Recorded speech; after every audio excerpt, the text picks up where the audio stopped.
My name is Charlotte, and for most of my life, I followed a straight path. Keep your head down, work hard, and don't cause waves, that's what I was taught, and it worked. Right out of college, I landed a coveted position at a global logistics firm in Chicago. I poured myself into late nights, tight deadlines, and spreadsheets that felt more like puzzles than work. Life was predictable: wake, work, sleep, repeat, with the occasional dinner out to remind myself I still had friends. That monotony was shattered the night I met Ethan.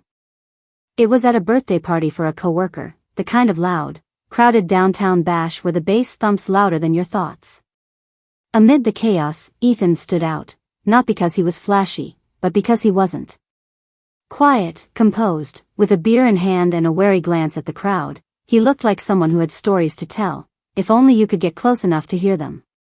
When we finally talked, yelled over the music, we bonded over our mutual dislike for parties like this. That night, we slipped away to a quieter bar, and over craft cocktails and laughter, the first sparks of something real began to flicker. After that first night, Ethan and I became inseparable. Weekend coffee dates turned into weeknight dinners, and before long, we were finishing each other's sentences and talking about shared dreams. He made me feel seen in a way no one else ever had, like the hard edges of my ambition weren't something to soften, but something to be proud of. So when Ethan asked if I wanted to meet his mother, Margaret, I said yes without hesitation, eager to make a good impression. We arrived at her prim two-story house on a breezy Sunday morning. As we stepped onto the porch, Ethan gave my hand a quick squeeze. "Don't be nervous," he said with a reassuring smile. "Just be yourself. She'll love you." The moment Margaret opened the door, the smell of cinnamon and fresh coffee hit me like a wave. She wore a crisp apron and a critical gaze. Her eyes flicked to mine, calculating, sharp. "So," she said, lips pursed, "you're Charlotte. I've heard things." I smiled, extending a hand. "Nice to finally meet you, Mrs. Whitmore." She took my hand, firm grip and all. "Call me Margaret." Mrs. Whitmore was my ex-mother-in-law, and I couldn't stand her. Her tone was dry as dust, and I wasn't sure whether to laugh or back out the door. We sat at a beautifully arranged table, every fork and glass in perfect alignment. She served us meticulously, the meal clearly a production. "Ethan tells me you're in logistics." "A woman in a man's world," she said, slicing into her quiche with surgical precision. I kept my tone light. "Yes, but I hold my own." Margaret's eyebrow arched. "That's what his ex said." She held her own right into someone else's bed. Ethan's fork clattered against his plate. "Mom. Stop." "Oh, relax. I'm just being honest," she said, waving him off like she hadn't just dropped a verbal grenade. I tried to stay composed. "Ethan and I manage our time well. We prioritize our relationship." She let out a soft and stared me down. "Do you cook, Charlotte? Or is Ethan going to live off takeout forever?" I forced a smile. "I do. He likes my roasted chicken, don't you?" Ethan nodded. "It's amazing. Honestly." Margaret's face softened, barely. "We'll see."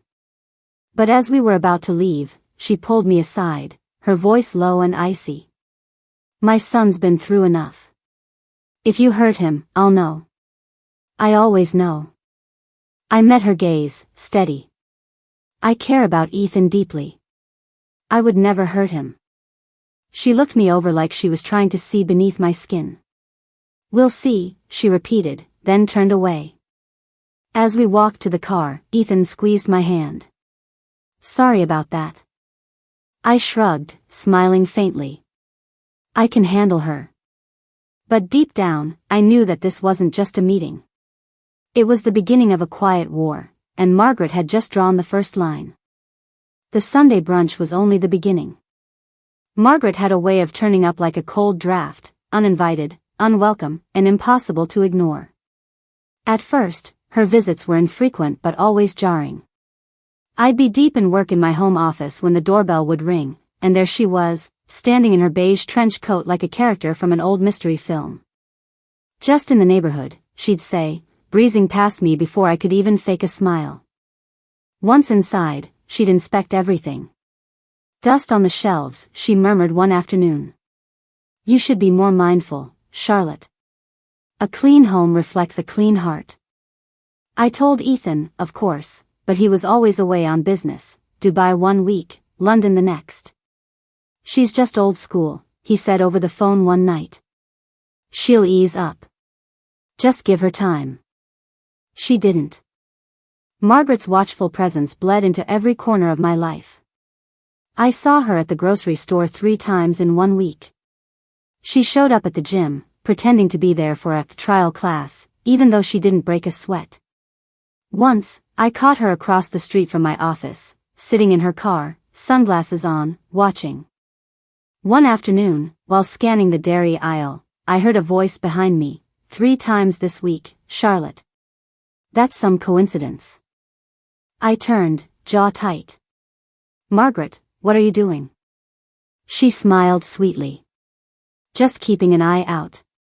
For my son's sake. You know, women who get too comfortable tend to wander." My breath caught. "Are you accusing me of something?" "Not accusing. Observing." It all came to a head one Thursday night. I had dinner plans with my older brother, Nathan, a laid-back guy who always made me laugh. We met at a quiet restaurant with an outdoor patio, talked about movies and work, and shared a light hug before parting ways. I returned home to darkness. But as I flicked on the living room light, I froze. Margaret was sitting on the couch. "What the, Margaret? What are you doing here?" She stood slowly, holding up a digital camera like a trophy. "Gotcha." I blinked, heart racing. "Got what?" She shoved the camera toward me. "I saw you. With your lover. Outside that restaurant. Don't deny it." I grabbed the camera, half expecting a blurry mess. But there it was, a crystal clear photo of me hugging Nathan. I laughed. I couldn't help it. "That's my brother." Her expression didn't change. "Sure it is. For God's sake, Margaret, put on your glasses. Take a real look." Reluctantly, she fumbled in her purse and slid them on. Her eyes squinted, then widened.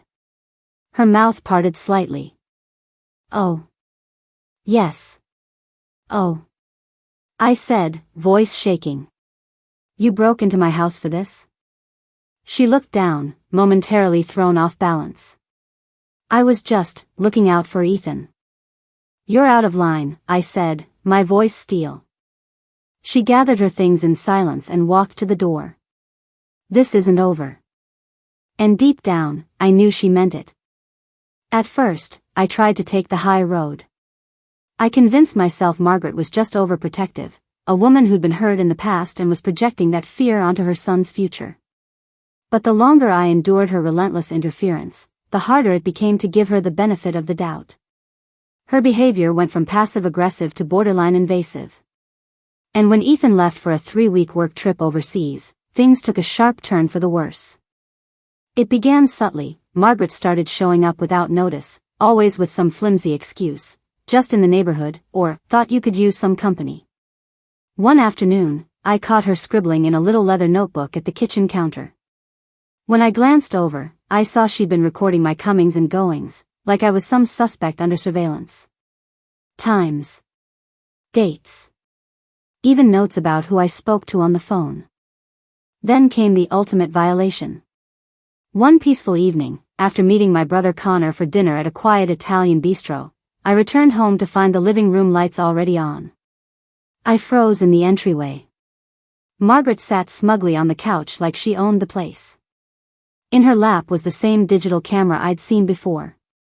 "I've got you now," she said with a glint in her eye, holding up a photo. I snatched it from her, already boiling with anger. It was a picture of Connor and me, mid-hug, smiling like siblings do after a good meal. "That's my brother," I said through gritted teeth. "You're out of control." Margaret's lips curled into a cruel smile. Sure, your brother. That's what they always say before the truth comes out. For the first time, I didn't hold back. You need to leave. Now. You've crossed every possible line, and I won't tolerate being treated like a criminal in my own home. But instead of leaving, Margaret launched a new plan. She moved in. One afternoon, she showed up with 2 suitcases and a chilling declaration: I'm staying here. For the family. Someone has to keep things together while Ethan's away. I was stunned. Furious. But when I called Ethan, all he said was, please try to get along with her. Just for a little while. That was the moment my entire view shifted. I realized I'd spent too long trying to play nice, hoping that Margaret would eventually come around.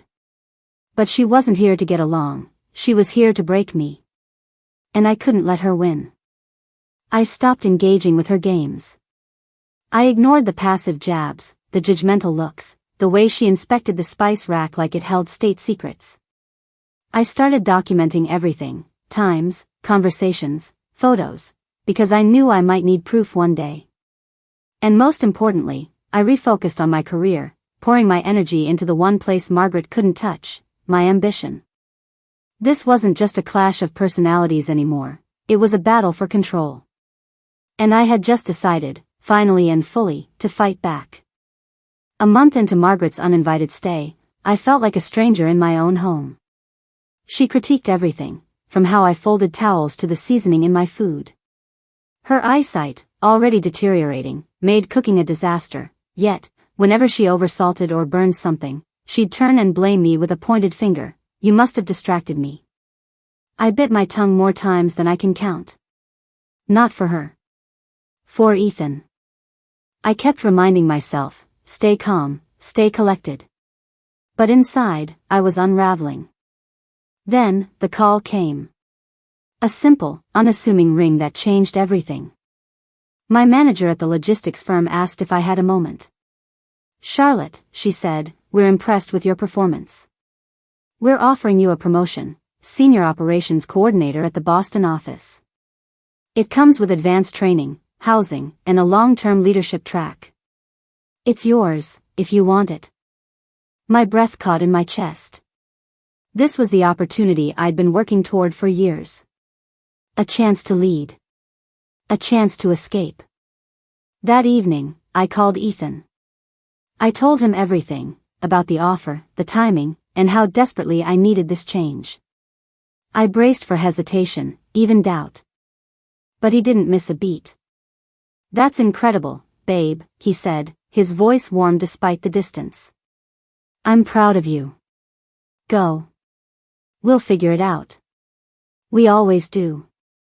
His words lit a spark in me. I was tired of feeling like a prisoner in my own life. I had been bending to Margaret's storm for too long. This was my moment to reclaim space, physical and emotional. But of course, Margaret had other plans. When I told her, casually, over dinner, I've been promoted. I'll be relocating to Boston for training, her spoon clinked sharply against her bowl. Boston, she repeated, her tone dripping suspicion.